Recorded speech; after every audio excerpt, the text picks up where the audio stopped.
ફૂલો ગરમી છે હાથમાં ના એટલા તો હાલમાં પડે મજામાં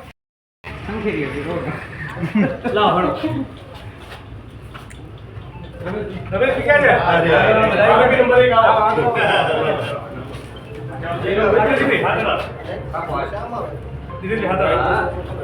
રેડી ભાઈ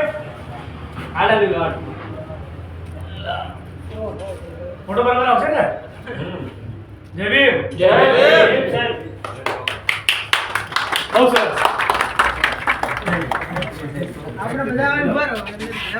અંદર બધા મત હે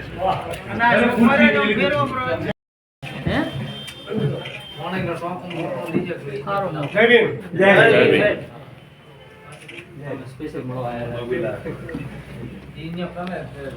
આવો બીજા આપણે વાત કરીએ વિનોદભાઈ કે લાવ બીજા કોઈ પણ પ્રશ્ન હોય અહીંયા ઓફિસર રૂબરૂ આવવાનું રહેશે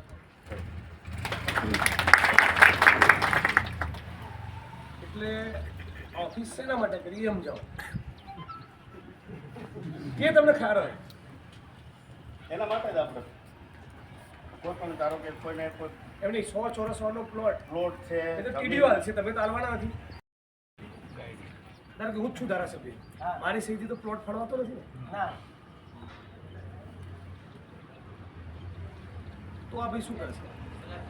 સલાહ સૂચન અને સલાહ સૂચન તો આપણી જોડે છે સલાહ સૂચન અને ત્યાં સાથે આપણે બધી સલાહ સૂચનનો સરવાળો પાસે બંધારણ છે સાથે આવવાનું આ કચેરી કે તમે આવીને અહીં અરજીઓના થપ્પા કરો એના માટેની નથી આ કચેરી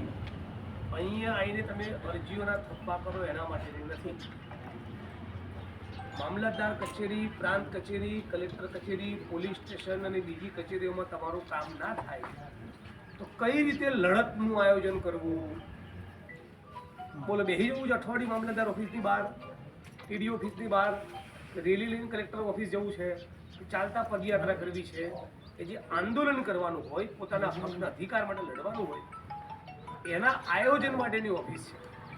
છે આ સેવાનું કેન્દ્ર નથી આ સંઘર્ષનું કેન્દ્ર સંઘર્ષ એ લોકોને જોડે લાકડા નહીં લેવાના પોતાના અધિકાર માટે સત્તાની સામે સરકારની સામે જરૂર પડે તો લડવાનું છે એમ પોતાના બંધારણીય હકના અધિકાર માટે એમાં જ્યાં જરૂર પડશે ત્યારે આપણી ટીમના માણસો તમને મદદ કરશે મૂળ લડત તમારી છે આ તમને ગાઈડ કરશે એના સિવાય જરૂર પડશે તો હું ગાઈડ કરીશ એમ એના પછી લેતા પડે અધિકારી ના કરે તો એકાદ વખત ગચકાઈએ ફોન કરીએ બીજો કરીએ ત્રીજો કરીએ પત્ર લખીએ બીજો લખીએ ત્રીજો લખીએ એ પછી એ ના કરે તો ચૂપ રહેવું આંદોલન કરવું ચૂપ રહો તો કંઈ પરિણામ મળે અને લડો તો કંઈક પામો એ લડત કઈ રીતે કરવી લડત કરવી તો શું કરવું પડે એકતા કરવી પડે એટલે કે સંગઠન કરવું પડે એમ સંગઠનની ઓફિસ છે શેના માટે સંગઠન બનાવવા અને સંગઠન ટકે